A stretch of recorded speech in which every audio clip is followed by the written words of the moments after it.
ये वीडियो आपकी आंखें खोल देंगी। यूपी के चीफ मिनिस्टर योगी की जुबान पर अल्लामा इकबाल का तराना याद रहा और हम इस तराने को भूल गए। उन्होंने भी इकबाल की मानवियत को तस्लीम किया है। तो आइए पहले योगी की जुबानी सुनिए। क्या बात कही थी बात में, मुस्लिम हैं हम वतन हैं सारा जहां हमारा, चीन वो अरब हमारा हिंदुस्तान हमारा, तौहीद की अमानत सीनों में है हमारे।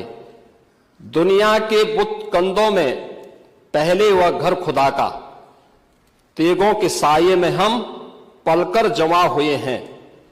मकरीब की वादियों में गूंजी अजा हमारी, बातिल में दबने वाले हे आसमां नहीं हम, हे गुलस्ता ये अब्दुल्लस वो दिन है याद तुझको, ये मौज ये दजला तू भी पहचानती है हमको।